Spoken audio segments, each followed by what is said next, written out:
시속 350km, 소리보다 먼저 바람을 가르며 질주하는 은빛 열차 후시 후쉬.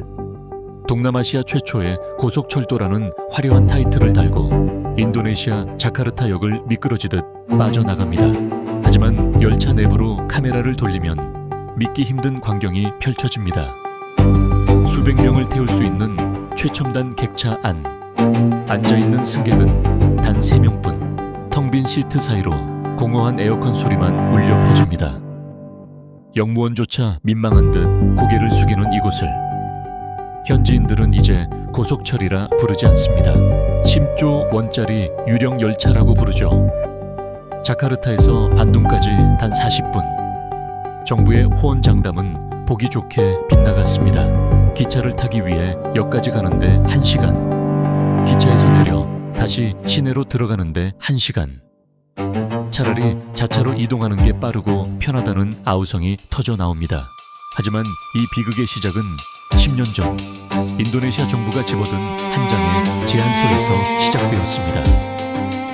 인도네시아 대통령실 책상 위에는 두 권의 보고서가 놓여 있었습니다.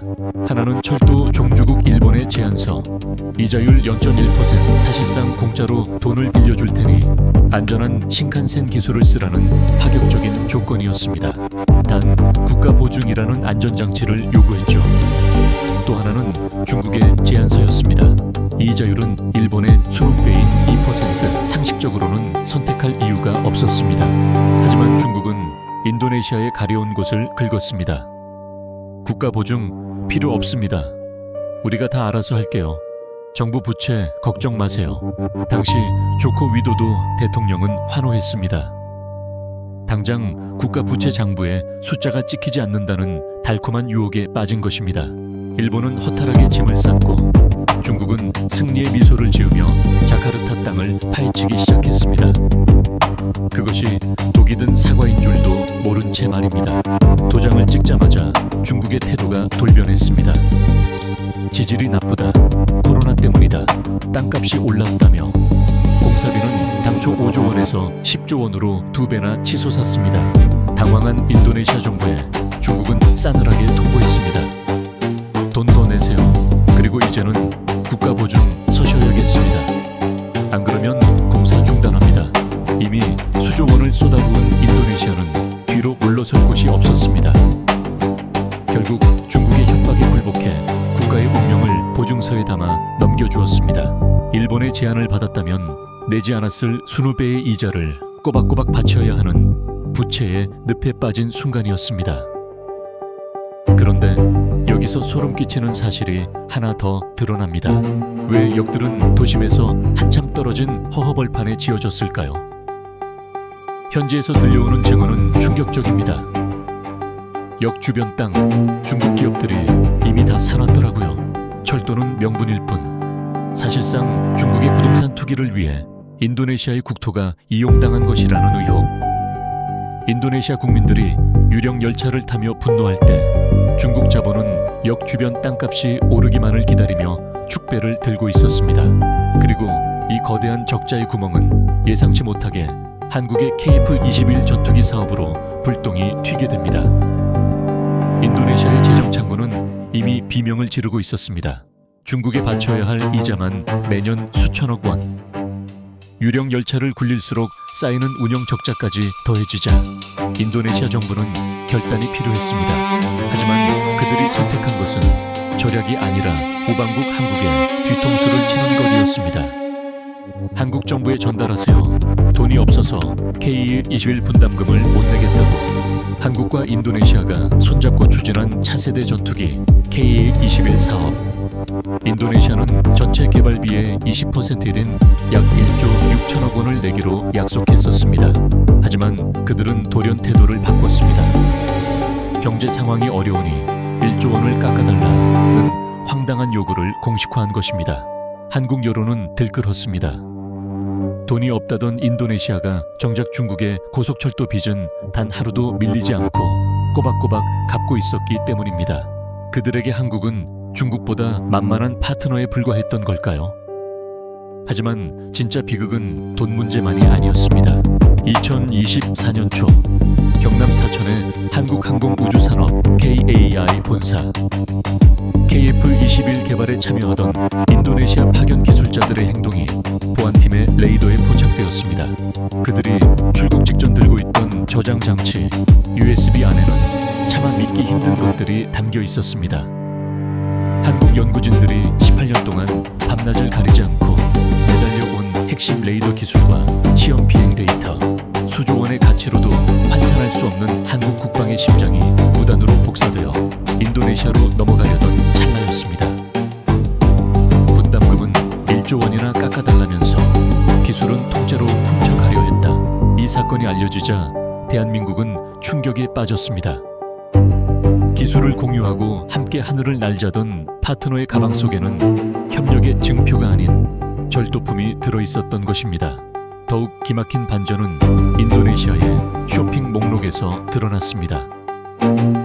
한국에는 1조 원이 아까워 고개를 숙이던 인도네시아가 같은 시기 튀르키예와는 무려 13조 원 규모의 5세대 스텔스 전투기 구매 양해 각서를 체결한 것입니다.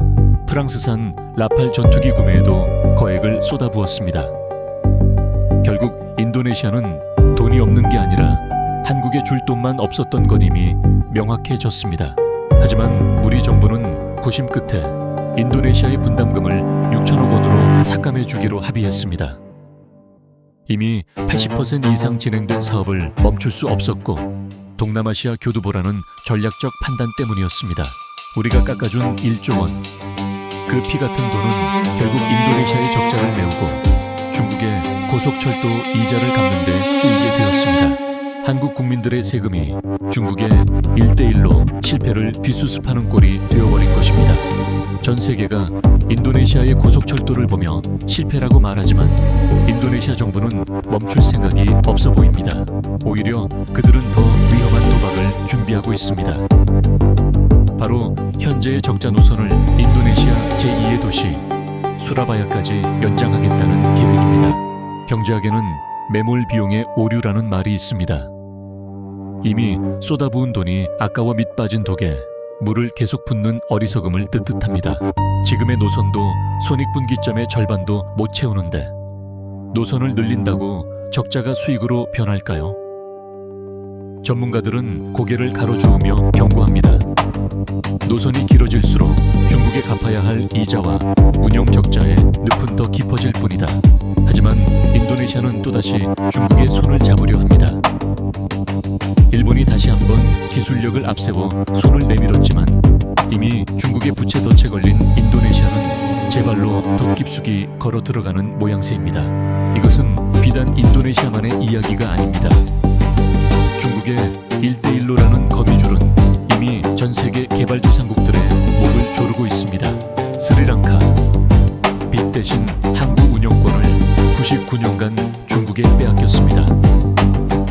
라오스, 국가 전력망의 통제권을 중국에 넘겨주어야 했습니다.